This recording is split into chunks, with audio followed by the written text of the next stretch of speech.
So once again welcome back to my YouTube channel friends.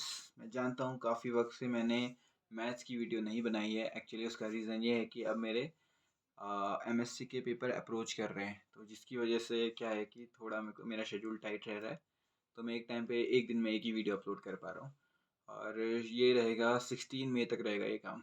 उसके बाद फिर जितनी वीडियोज़ हैं वो टाइम टू टाइम आती रहेंगी और एक पर्टिकुलर टाइम टेबल भी निकालूंगा मैं, जिसमें आपको बता दो कि किस दिन क्या अपलोड होगा। जीएस का किस दिन होगा, इंग्लिश का किस दिन होगा, मैथ्स का किस दिन होगा और रीजनिंग का किस दिन होगा। ओके, तो उसके अलावा अगर मैं बात करूँ तो ये वीडियो है मैथमेटिक्स की। परसेंटेज हम कर रहे थे, 7 वीडियो मैंने पिछली बना दी हैं, जिसमें 1 to 6 वीडियोज़ में मैंने सारे बेसिक क्लियर कर दिए थे। 7th वीडियो में हम न्यूमेरिकल्स के टाइप कर रहे थे और हमने क्या क्या देखा एक बार उस पर थोड़ी सी नज़र डालते हैं। जो हमारा फर्स्ट टाइप था वो था परसेंटेज इंक्रीज या डिक्रीज, सिंगल इंक्रीज या सिंगल डिक्रीज हो रहा था और हमें उसकी ओरिजिनल या फिर न्यू वैल्यू ढूंढनी थी। दूसरा था percentage double increase double decrease या फिर इंक्रीज या डिक्रीज एक ही साथ हो रहा था, या तो दोनों। जैसे फॉर एग्जांपल कोई एरिया है, लेंथ सॉरी कोई रेक्टेंगल है, उसकी लेंथ और ब्रेथ एक साथ बढ़ रही थी, या लेंथ बढ़ रही थी ब्रेथ घट रही थी। या फिर हमने एक प्रीवियस 1 to 6 में ये भी पढ़ा था कि एक पर्टिकुलर अमाउंट से बढ़ता है फिर उसी पर्टिकुलर अमाउंट से घटता भी है।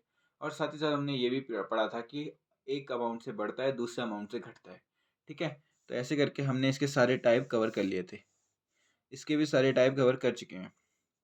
लास्ट हमने जो पढ़ा था वो था फ्रैक्शन, जिसमें फ्रैक्शन की वैल्यू बढ़ी, जिसमें न्यूमरेटर की वैल्यू बढ़ रही थी या घट रही थी, डिनोमिनेटर की वैल्यू भी बढ़ रही थी घट रही थी, और एट द एंड एक नया फ्रैक्शन अचीव हो रहा था, तो हमें ओरिजिनल फ्रैक्शन निकालना था। तो ये तो हमारे 3 टाइप्स थे।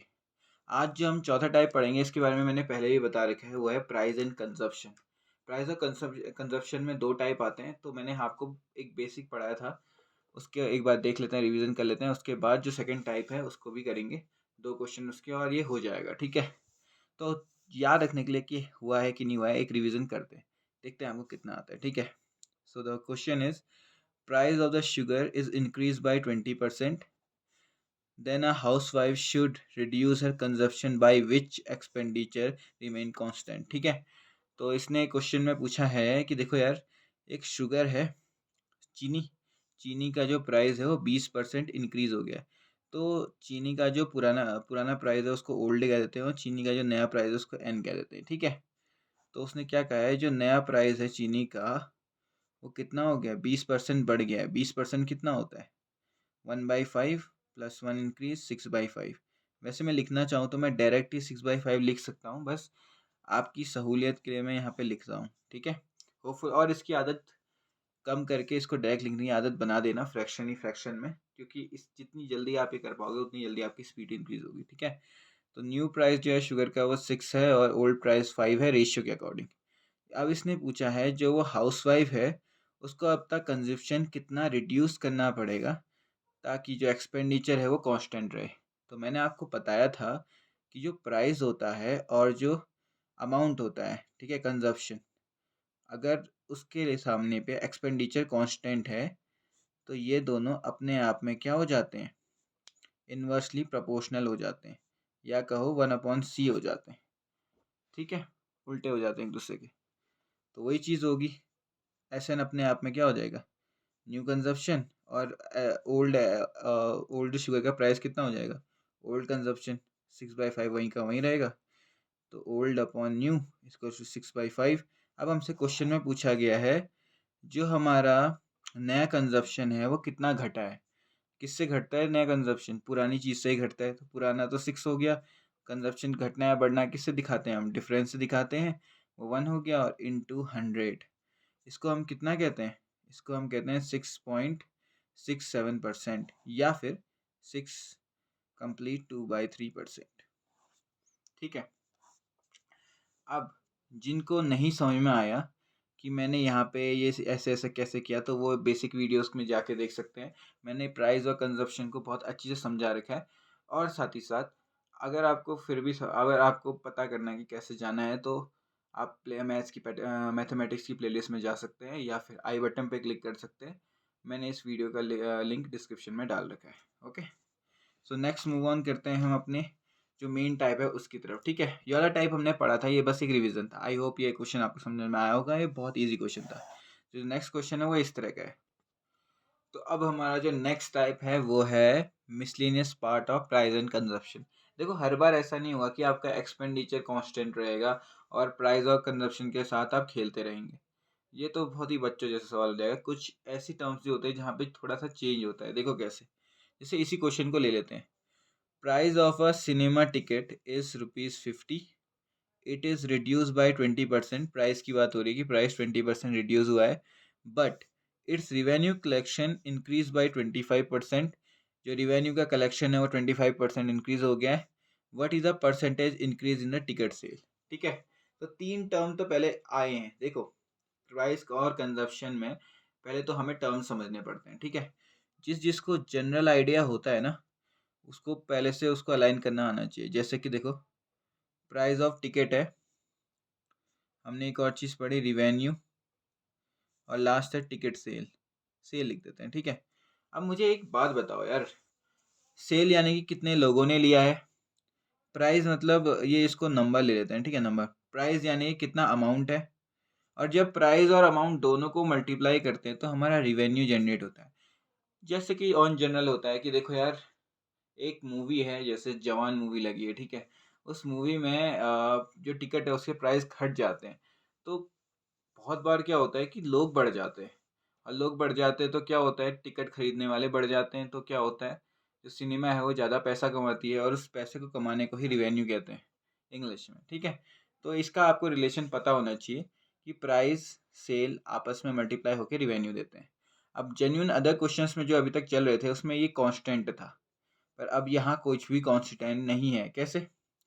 अभी अभी क्वेश्चन में आपसे पूछा गया है जो प्राइस है सिनेमा टिकट का, वो आपका 20% इंक्रीज सॉरी डिक्रीज हो गया है। क्वेश्चन में बोला है ना, तो अब एक काम करते हैं, new price upon old price.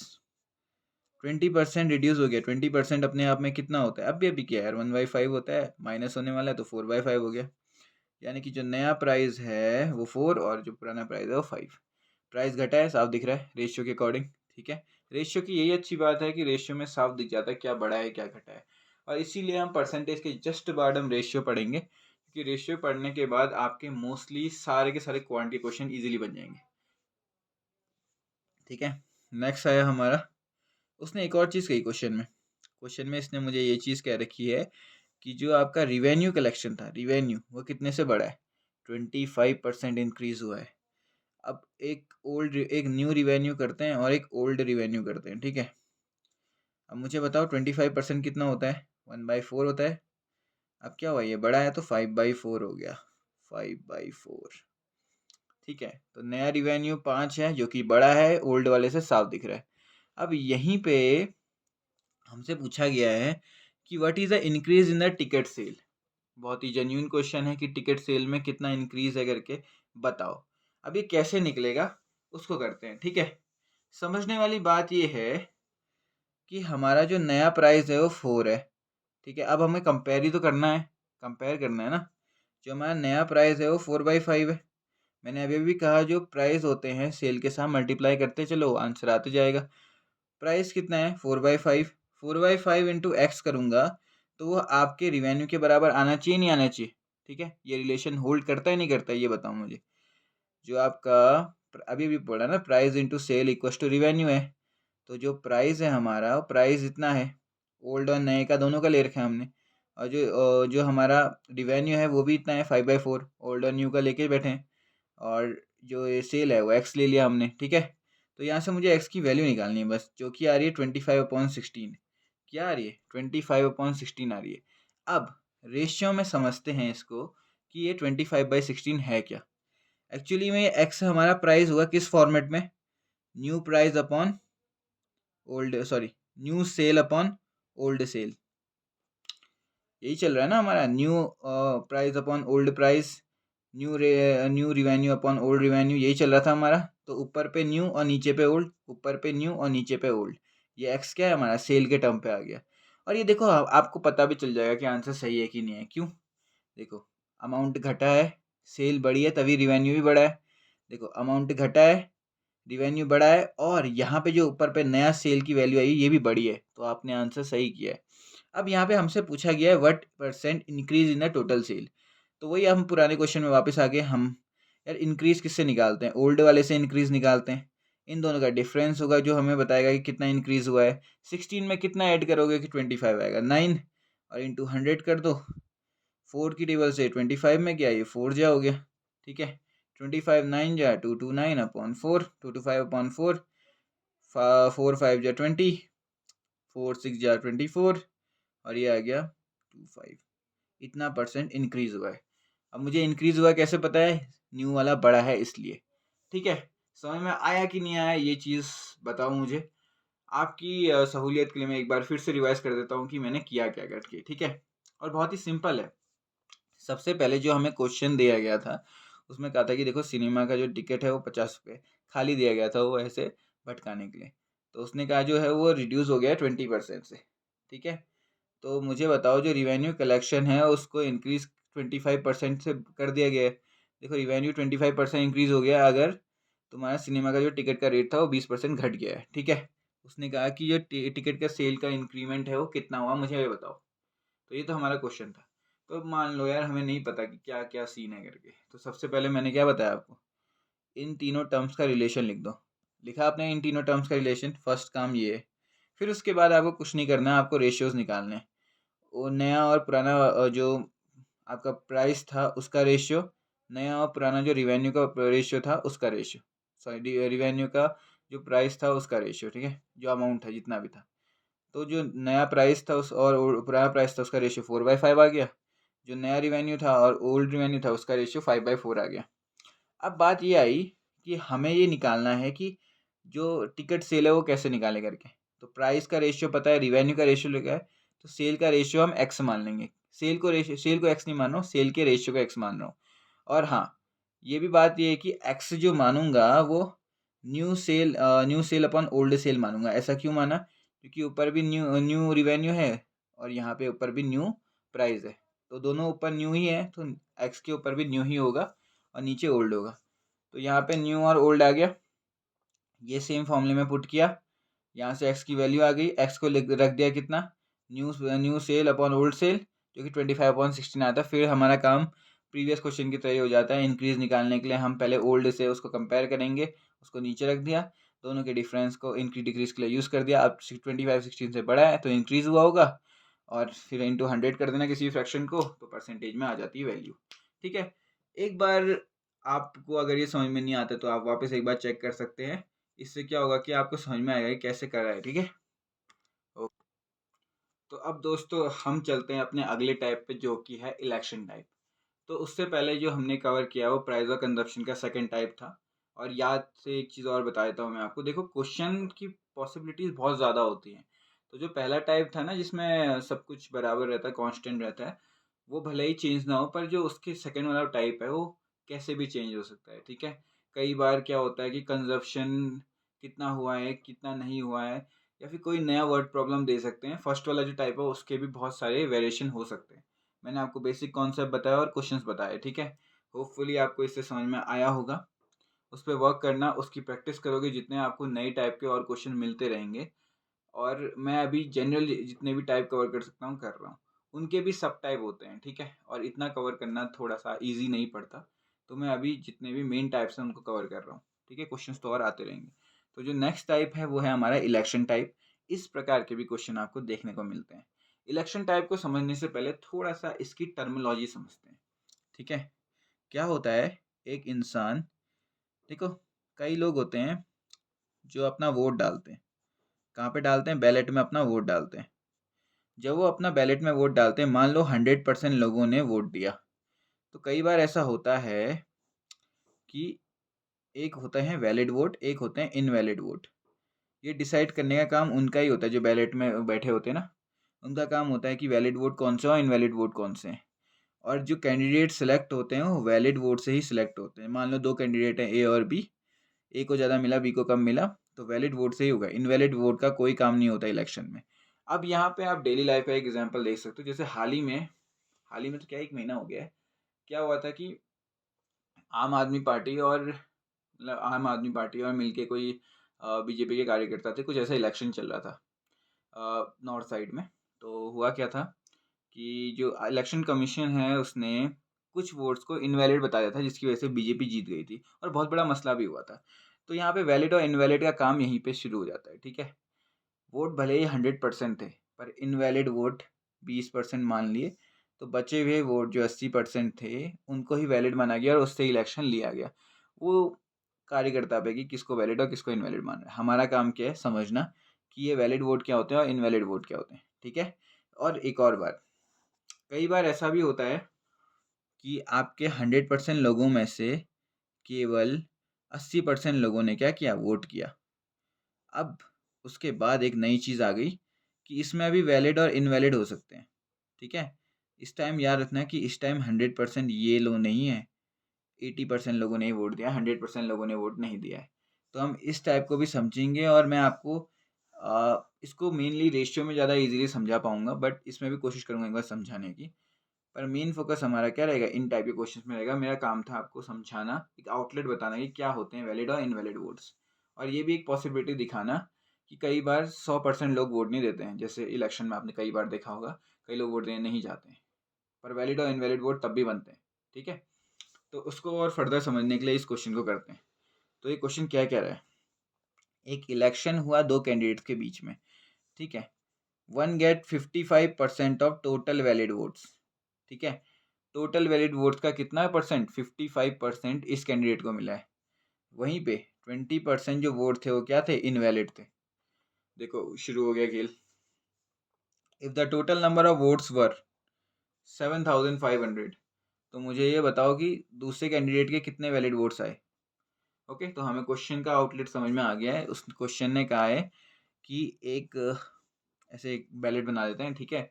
उसमें टोटल नंबर ऑफ वोट्स कितने थे, 7500 थे। अब इसने कहा है कि यार ऐसा कुछ नहीं कहा है कि आधे लोगों ने दिया आधे लोगों ने नहीं दिया, इसने टोटल वोट्स ही कहा है।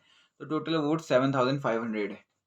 अब इसमें से क्या हुआ, क्वेश्चन ने कहा है कि 20% वोट क्या थे, इनवैलिड थे। 20% वोट इनवैलिड थे, तो कितने परसेंट वोट वैलिड होंगे, 80% वैलिड होंगे। गॉट इट, 80% वैलिड है। इस 80% वैलिड में से उसने कहा है कि 55%, इसका 55% कैंडिडेट ए को मिला है।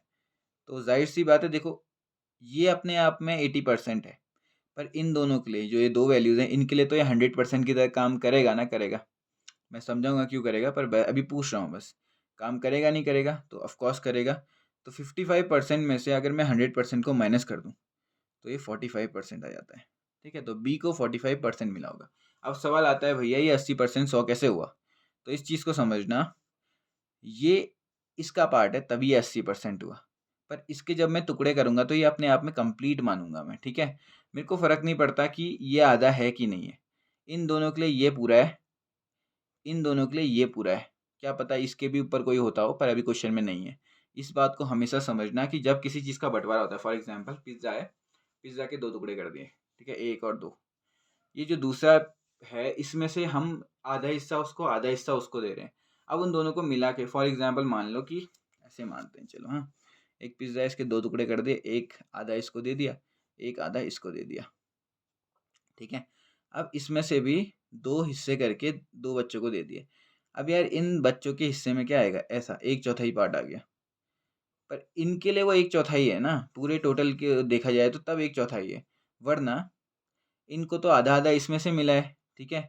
अब ऐसा तो नहीं मैं इन दोनों का आधा मिला दूंगा तो ये एक हो जाएगा, नहीं, इन दोनों के लिए ये पूरा है, तो आधा इनके लिए पूरा है, वैसे ही इन दोनों के लिए ये पूरा है। समझना इस चीज़ को, जब बंटवारा होता है ऐसे बंटवारा होता है। तो यहाँ पे भी वही कॉन्सेप्ट रहेगा, इन दोनों के लिए ये पूरा है, इन दोनों के लिए ये पूरा है, क्योंकि ये दोनों इससे बट रहे हैं और ये दोनों इससे बट रहे हैं, ठीक है। यहाँ तक कॉन्सेप्ट क्लियर। अब आगे बढ़ते हैं।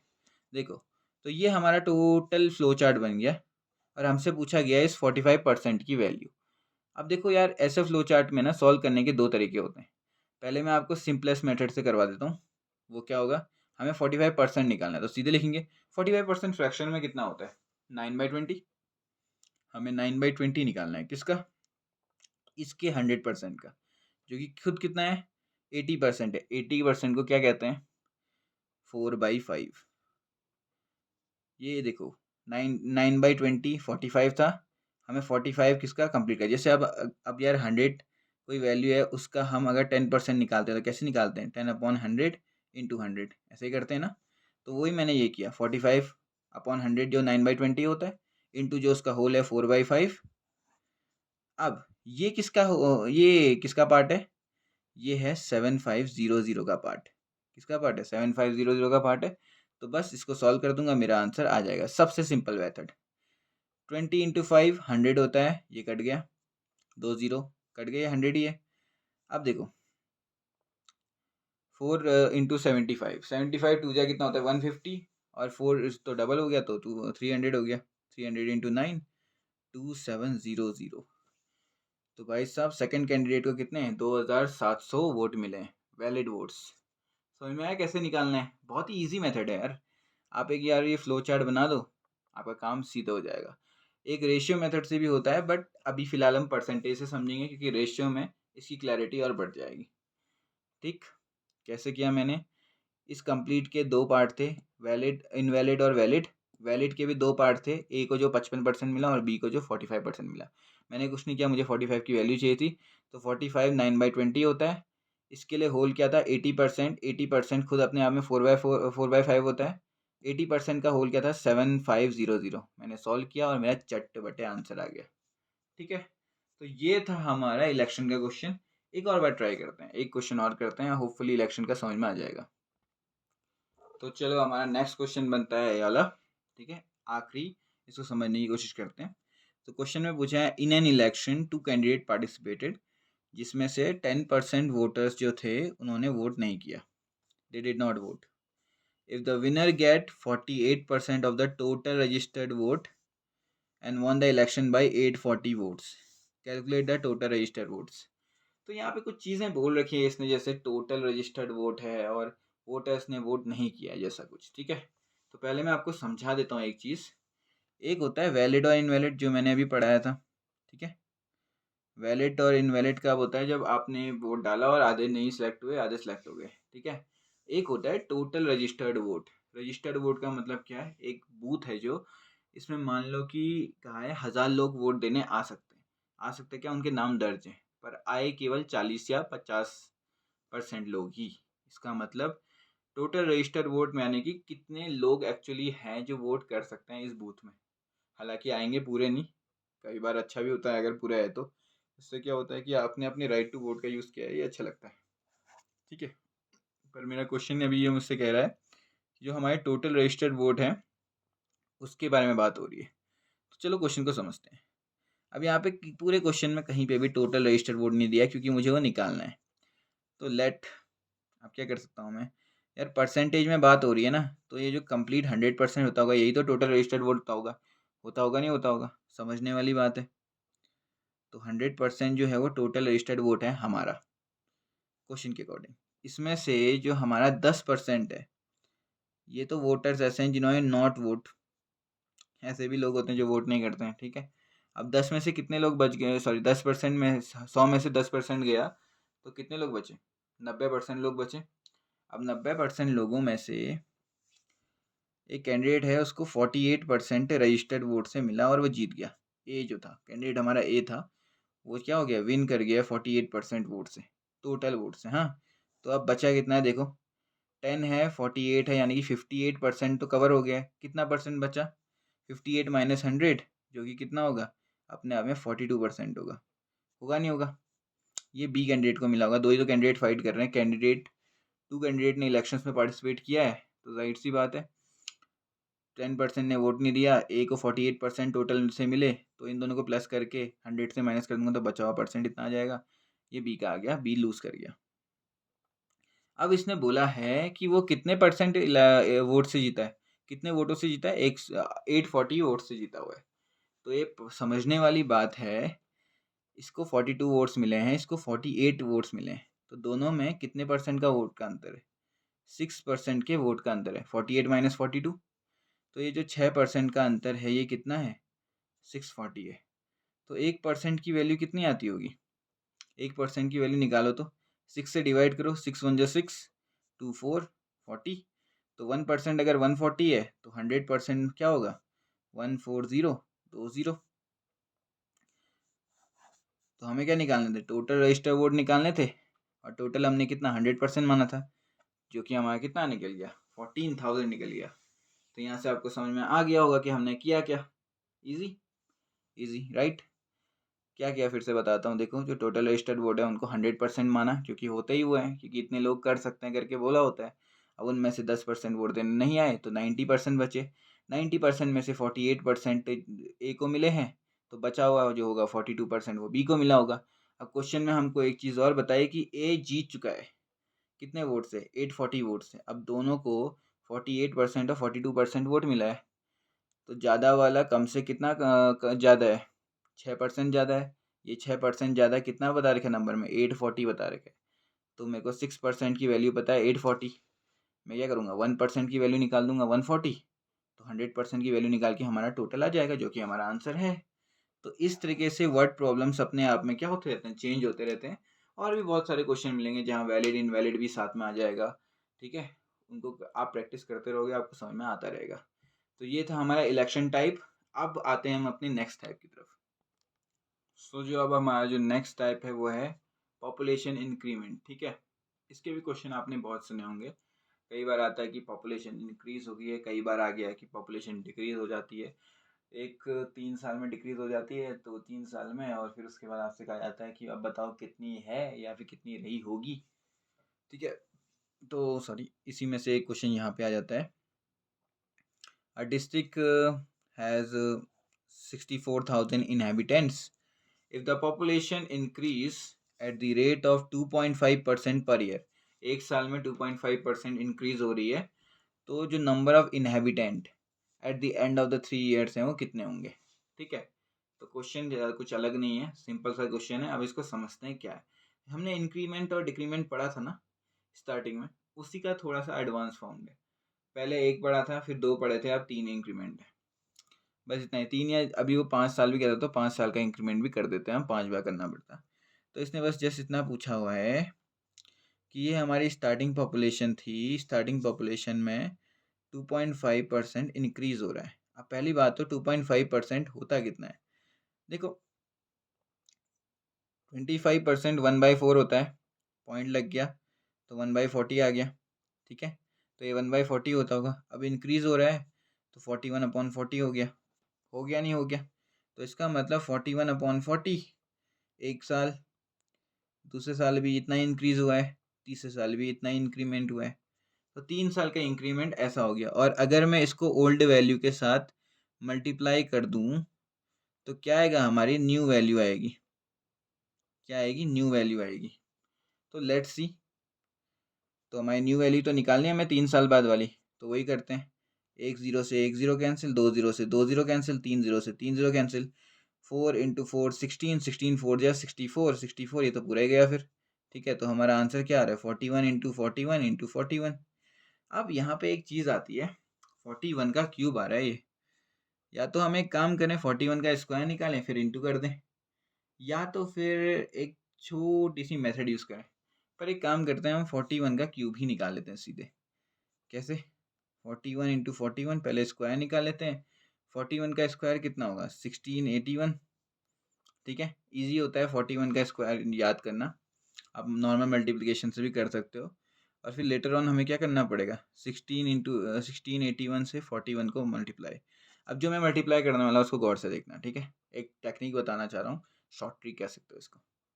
देखो कैसे निकालना है, आप वो 1 2 3 करके कर सकते हो, या फिर आप एक वैदिक मल्टीप्लिकेशन यूज़ कर सकते हो। कैसे, सबसे पहले क्या करना है, 1 × 1 कर दो, 1 आ गया। फिर क्रॉस करना है, क्रॉस ऐसे वाला क्रॉस। 1 × 8 8 होता है, अपने दिमाग में रखना। और 4 × 1 4 होता है, इन दोनों को प्लस कर दो, कितना आएगा, 4 × 8 12 होता है। उसका बेस फॉर्म यहाँ लिख दिया, और 1 कैरी कैरी। फिर से 1 × 6 6, 4 × 8 32, 32 + 6 38, 1 पहले से है 39, अब 3 आ गया 1 की जगह, 3 कैरी। 1 × 1 से 1, 4 × 6 24, 24 × 1 24 + 1 25, 25 में 3 8, और 2 आ रहा है कैरी। अब यार 4 का क्रॉस करने के लिए तो है, पर 1 का नहीं है, तो छोड़ दो। 4 ही 4, 4 × 1 4 होता है, और 2 कैरी चल रहा है, तो 6 आ गया। तो 6 8 9 2 1, ये है 41 का क्यूब। चेक कर सकते हो आप, सही आंसर आएगा। तो अगर आपको ये जल्दी करना आ जाए ना तो एक लाइन में लिखने का हो जाता है, 2-3 लाइन लिखने की ज़रूरत नहीं पड़ती है। ये वैदिक मल्टीप्लिकेशन है और बहुत ईजी रहती है। तो हमारा इससे क्या आ गया, ये आ गया हमारा आंसर। पहले हमारी पॉपुलेशन कितनी थी, 64000 थी। अब 3 साल बाद ये इतनी हो गई और 2.5% पर ईयर के इंक्रीमेंट के साथ, ठीक है। तो इस तरह हमने पॉपुलेशन निकाला, बहुत ही ईजी होता है ये। आपको बस क्या करना है, इंक्रीमेंट और डिक्रीमेंट के फ्रैक्शन से मल्टीप्लाई कर देना। अगर इंक्रीज करा तो ऐसे, डिक्रीज होता तो आप वैसे ही मल्टीप्लाई करते। जैसे उसने कहा होता कि आपका 25% डिक्रीज हो रहा है, फॉर एग्जाम्पल 25% डिक्रीज हो रहा है, 25% 1/40 हो गया, डिक्रीज हो रहा है तो 39/40 हो गया। अब 39 इंटू 40, 39 इंटू 40, 39 इंटू 40 करते और आपका आंसर आ जाता। वो आपका डिक्रीमेंट का होता है, ये आपका इंक्रीमेंट का। जैसा 2 या 1 में होता है वैसा ही 3 में भी होता है, ऐसे ही 5 में भी होता है, ऐसे 10 में भी होता है, ठीक है। तो पॉपुलेशन इंक्रीमेंट बहुत ही ईजी टाइप होता है और परसेंटेज का बहुत एक one of the most important type है। अब हमारा लास्ट टाइप बचता है, वो है हमारा एग्जामिनेशन टाइप। तो हमारा एग्ज़ाम बेस्ड के क्वेश्चंस थे। देखो यार, मैंने इसको वही 1 से 6 में जो वीडियोस पढ़ाई थी उनमें से एक वीडियो में मैंने इसको एग्ज़ाम बेस्ड को भी पढ़ाया था। एग्ज़ाम बेस्ड शायद मेरा 6 वीडियो में था, तो आप उसमें जाके देख सकते हैं। अभी हम बस इस टाइप का रिवीजन करेंगे और फिर जो सेकंड टाइप है उसको समझेंगे, ठीक है। और वो हमारा लास्ट क्वेश्चन भी होगा इस वीडियो का, और इसके बाद परसेंटेज पूरी तरह खत्म, ठीक है। तो हमारा जो फर्स्ट क्वेश्चन है उस पर ध्यान देते हैं, जो कि हमारा रिवीजन है। तो एक स्टूडेंट है जिसने एग्ज़ाम में 40% लाया है और 20 मार्क्स एक्स्ट्रा हैं उसके, किस में, पासिंग मार्क्स से, ठीक है। वो जो एग्ज़ाम में होता है कि यार एक फ़िक्स मार्क्स होता है, मिनिमम मार्क्स, इसके नीचे लाओगे तो फेल हो जाओगे, इसके ऊपर लाओगे तो पास हो जाओगे, ठीक है। तो ये बच्चा 40% मार्क्स लाया है और 20 मार्क्स से एक्स्ट्रा पास हो गया, मतलब पासिंग मार्क्स से ज़्यादा लाया 20 मार्क्स। वहीं एक बच्चा है जो 35% लाया है पर 5 मार्क्स से फेल हो गया, सिब्बो यार, ठीक है। तो अब हमें क्या करना है, टोटल मार्क्स निकालने हैं और साथ ही साथ मिनिमम पासिंग मार्क्स भी निकालने हैं, ठीक है। अब मैं सीधे इसको कर देता हूँ क्योंकि पहले समझा रखा है, तो आई होपफुली आपको पता हो। तो सीधे हमारा क्या सिस्टम रहता है, हम एक बॉर्डर लाइन खींचेंगे, इसके बाद एक जगह 35% लिख दिया, फेल कितने से हो रखा है, 5 मार्क्स से हो रखा है, और एक जगह हम लिख देंगे 40%, फेल कितने, पास कितने से हो रखा है, 20 मार्क्स से हो रखा है एक्स्ट्रा। तो इन दोनों में कितने का डिस्टेंस है, 25 का डिस्टेंस है, और दोनों ही परसेंटेज में डिफरेंस कितने का है, 5% का डिफरेंस है। यानी कि 5% की वैल्यू 25 है, तो 5 से डिवाइड करूँगा, 5 या 25, तो 1% की वैल्यू 5 आ गई। 100% की वैल्यू कितनी आएगी, 500। अब मुझे एक चीज़ बताओ, 40% ऑफ किसका होगा, टोटल मार्क्स का ही होगा ना। तो 40% का टोटल कितना होता होगा, 100% होता होगा। तो 100% 500 मार्क्स, यानी कि मैक्सिमम मार्क्स हमारे कितने आ गए, या टोटल मार्क्स हमारे कितने आ गए, 500 आ गए। अब हमारा अगला काम क्या है, हमें पासिंग मार्क्स भी निकालने हैं। तो देखो, पासिंग मार्क्स के लिए इस या इस कैंडिडेट में से किसी एक को पकड़ लो। चलो मैंने 40 को पकड़ा, ज़्यादा आसान पड़ता है, ठीक है। 1% की वैल्यू 5 है, तो 40% की वैल्यू कितनी होगी, 40 इंटू 5, यानी कि 200। अब वो बच्चा कितने मार्क्स एक्स्ट्रा लाया, 20 मार्क्स एक्स्ट्रा लाया है, 200 में से 20 मार्क्स माइनस कर दो, 180 पासिंग मार्क्स थे। यही 35% थे भी निकलेगा। 5 इंटू 35 करते हो कितना आएगा, 15, 175 आ गया, और 5 मार्क्स से वो फेल है तो ऐड कर दो, 180 आ गया। यहाँ भी उतना ही आया, ठीक है। तो इस तरीके से आपका पासिंग मार्क्स और मिनिमम मार्क्स निकल जाते हैं, सॉरी मैक्सिमम मार्क्स निकल जाते हैं, ठीक है। ये तो मैंने पहले भी पढ़ा रखा था, तो ये जस्ट एक रिवीजन था। अब मूव करते हैं हमारे जो नेक्स्ट टाइप है एग्ज़ाम के उसको। तो हमारा जो लास्ट टाइप है एग्ज़ाम का, वो भी एग्ज़ाम विद 2 सब्जेक्ट्स, 3 सब्जेक्ट्स भी होता है, पर 2 सब्जेक्ट्स में समझते हैं पहले। तो देखो यार, उसके लिए उससे पहले आपको थोड़ा सेट्स के बारे में पता होना चाहिए। देखो, सेट्स क्लास 11th में था और क्लास 12th में भी था मैथ्स वालों का, और बाकी लोग शायद उसको नहीं भी जानते होंगे जो मैथ्स इससे ज़्यादा अच्छी से नहीं जानते। तो लेट मी हेल्प, थोड़ा सा एक स्मॉल बेसिक चीज़ है वो समझते हैं। पहली चीज़ देखो, एक होता है आपका यूनियन, एक होता है आपका इंटरसेक्शन, ठीक है, एक होता है इंडिविजुअल।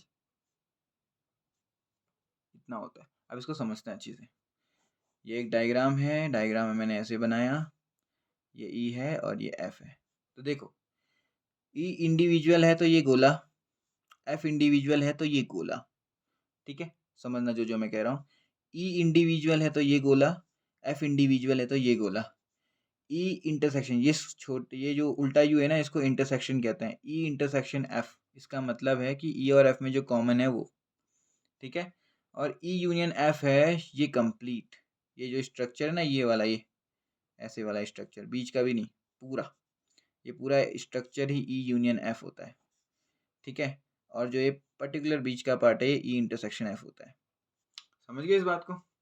फिर से बता रहा हूँ, ई अपने आप में एक गोला, एफ अपने आप में एक गोला, ई इंटरसेक्शन एफ जो बीच में दोनों का कॉमन पार्ट होता है वो, और ई यूनियन एफ जो पूरा ये दो गोले कवर कर रहे हैं वो, उसको इतना कहते हैं, ठीक है। ये हमारे बेसिक टर्म्स थे।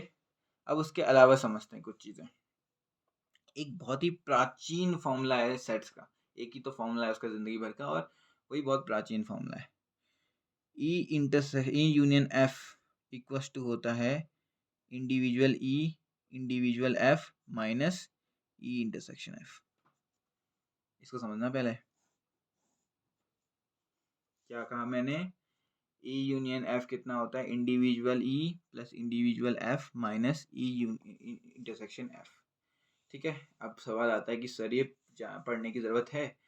देखो यार, पढ़ने की ज़रूरत तो नहीं है, सीधी बात है।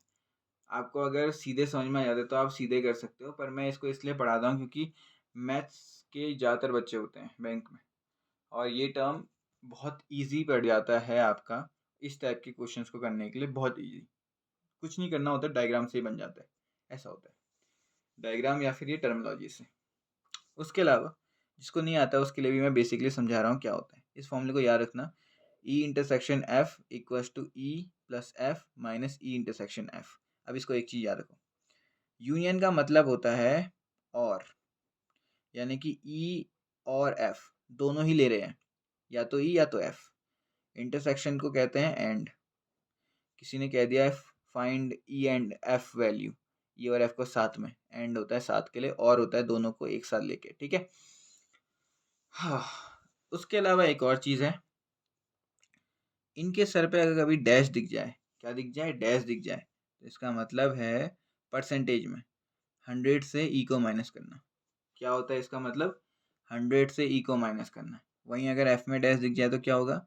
100% से एफ को माइनस करना, ठीक है। अगर वहीं पे सवाल आता है, सर जी अगर इसके सर पे डैश हो जाए तो क्या होगा? मैथ्स वालों को तो पता है, मैं आपको बता देता हूँ जो मैथ्स वाले नहीं है। डैश तो इनके सर पे आएगा, पहले इसका सिंबल ही बदल जाएगा।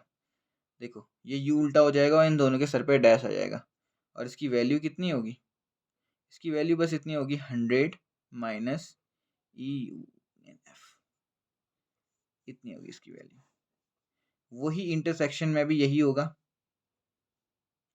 ई एफ दोनों में डैश, और इसकी वैल्यू कितनी होगी? 100% minus E intersection F. Got it? Got it.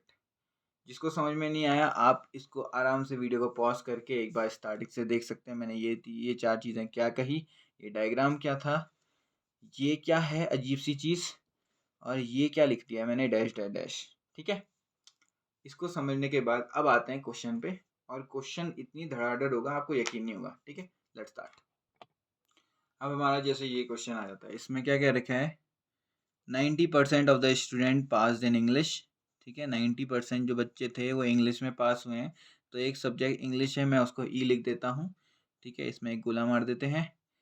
85% जो हैं वो मैथ्स में पास हैं, तो हमने मैथ्स भी एक लिया और इसमें एक गोला और मार दिया।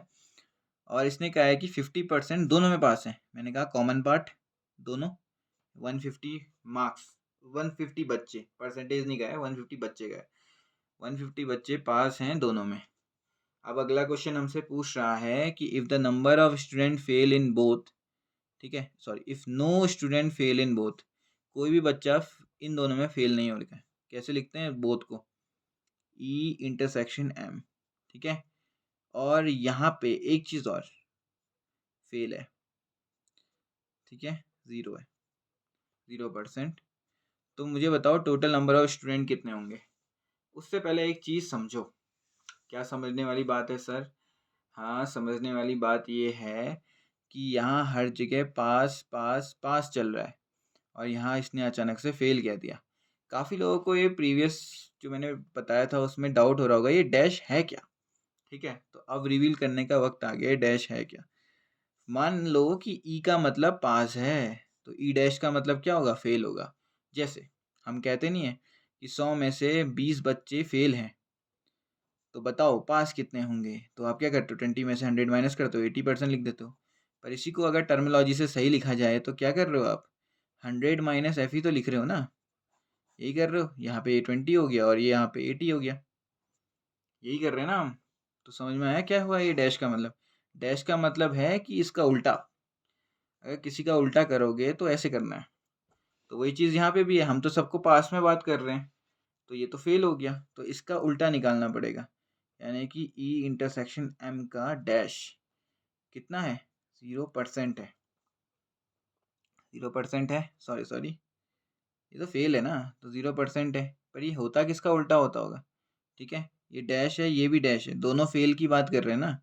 तो ये ई को भी फेल कर रहा हूँ, एम को भी फेल कर रहा हूँ, और ये बोथ में 0% है। तो अभी अभी मैंने बताया था ये कैसे अचीव होता है, ये ऐसे अचीव होता है। अगर मैं इसका डैश कर देता तो यही डैश अंदर जाता, ई और एम को मिलता और ये यू को उल्टा कर देता, तो ये 0% है। अभी अभी मैंने बताया कि ये कैसे अचीव होता है।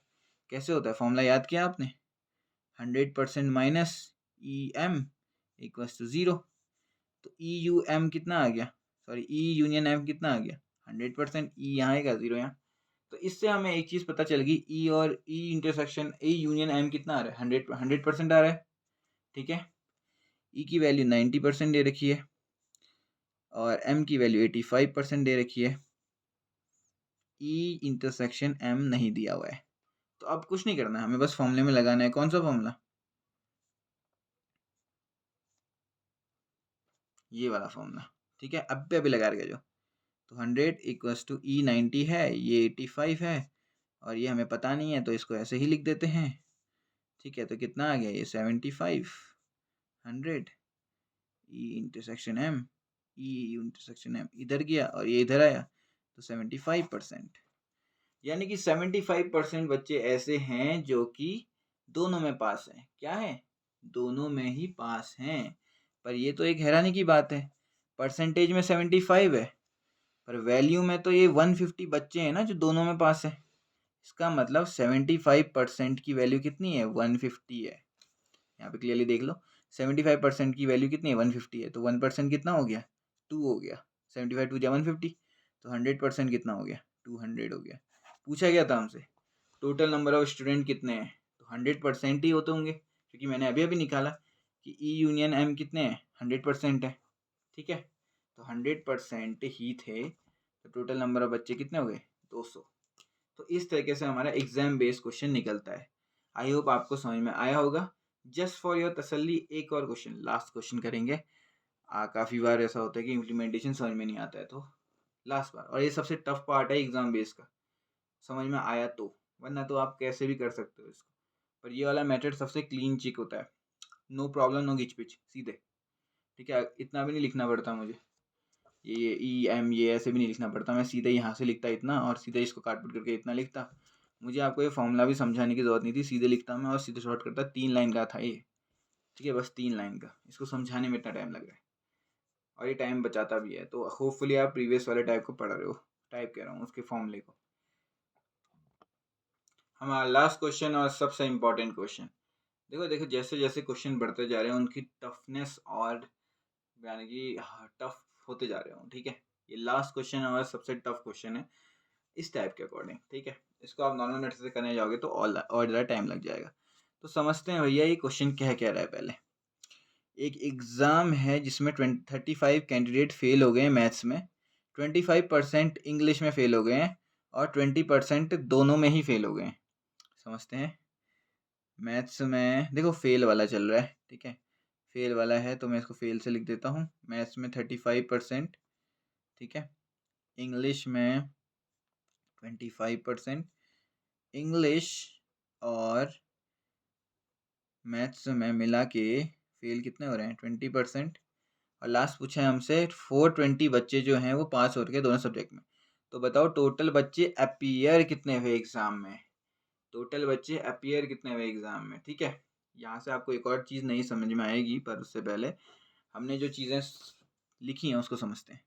देखो यार, इसने टोटल बच्चे अपीयर पूछे हुए और इसमें एक और इन्फॉर्मेशन दे रखी है पास्ड वाली। ठीक है। तो देखो यार, मैं सबसे ज़्यादा पॉजिटिविटी में यकीन रखता हूँ, ठीक है। अब काफ़ी कोई बच्चे होते होंगे जो फेल्ड से मिलके बना लेंगे। It's not a bad idea, बना लो। बट मुझे लगता है कि यार पॉजिटिव चीज़ पे ज़्यादा वर्क करो, ज़्यादा अच्छा लगता है। अब यार ये बच्चे इतने फेल हुए, पढ़ने में अच्छा लगता है, या फिर इस स्कूल से इतने ज़्यादा बच्चे पास हुए, ये सुनने में अच्छा लगता है। ऑब्वियसली पास वाला सुनने में अच्छा लगता है, तो मैं इनको हमेशा उल्टा ही मानता हूँ। मेरे लिए एम डैश फेल है, ई डैश 25 है, और E intersection M dash dash में 20% है, ठीक है। ये मैंने डैश डैश क्यों लिखे, क्योंकि मेरे लिए फेल्ड उल्टा है। फेल का सुल्टा क्या होता होगा फिर? फेल का सुल्टा पास होता है, जो कि 100 माइनस निकलता है। 100 माइनस 100 माइनस, इसमें यहाँ पे यू उल्टा हो जाएगा अगर ये डैश चले जाएगा तो, ठीक है। कितना आ गया ये, क्योंकि E dash intersection M dash कितना होता है, ई यू एम का डैश होता है, ठीक है। हमने अभी अभी इसके फॉर्मूले पढ़े हैं। जिसको नहीं समझ में आ रहा है वो प्रीवियस फॉर्मूले एक बार देख ले, क्योंकि इससे जल्दी हो जाएगा, ठीक है। तो वैल्यू निकालते हैं।